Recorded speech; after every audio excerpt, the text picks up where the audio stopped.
5 teenagers, one brutal crime, no witnesses, no physical evidence. But in the summer of 1989, the city of New York was convinced it had found its monsters.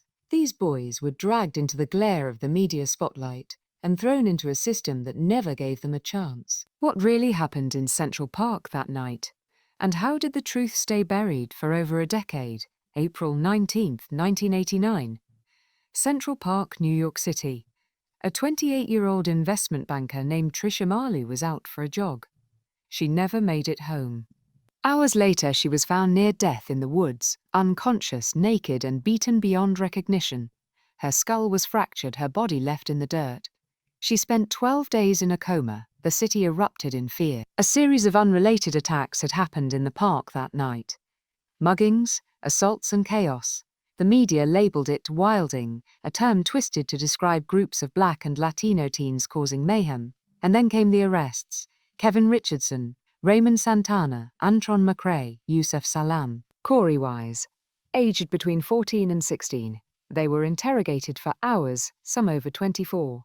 Without lawyers, without parents. Tired, scared, and confused, they gave taped confessions.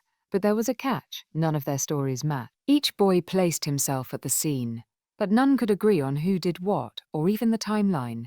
And not one of them mentioned rape, until the detectives prompted them. There was no physical evidence, no fingerprints, no DNA. In fact, the only DNA at the scene, semen found on the victim, didn't match any of the boys. Still, the city wanted justice.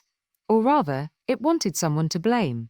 In the trials of 1990 and 1991, the boys were portrayed as violent predators. The confessions, inconsistent, heavily edited, and coerced, became the prosecution's star evidence. Despite the glaring holes, the jury believed what they saw. They were all found guilty. Corey Wise, the oldest at 16, was tried as an adult. He was sent to Rikers Island and later to some of the toughest prisons in New York State. He spent 11 years behind bars. He was beaten, isolated, forgotten. The others served between 6 and 7 years each. They emerged with their youth stolen, branded as criminals in the public eye. It wasn't until 2002, over a decade later, that the truth finally surfaced.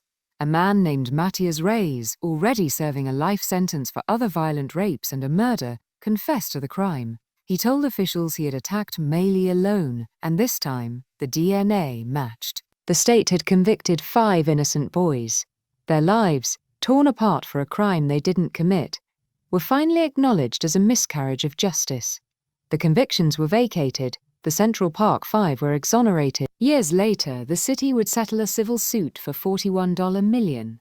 But no amount of money could undo the trauma. The years lost, the reputations ruined. The case of the Central Park 5 is not just a story of wrongful conviction. It's a story of how fear, race, and power can twist justice into vengeance. The justice system, meant to protect the innocent, became the very weapon that destroyed them. And yet, their story didn't end in silence. They spoke, they fought, and today the world knows their truth. Fade to black. The word justice appears in red. This is the Court of Justice.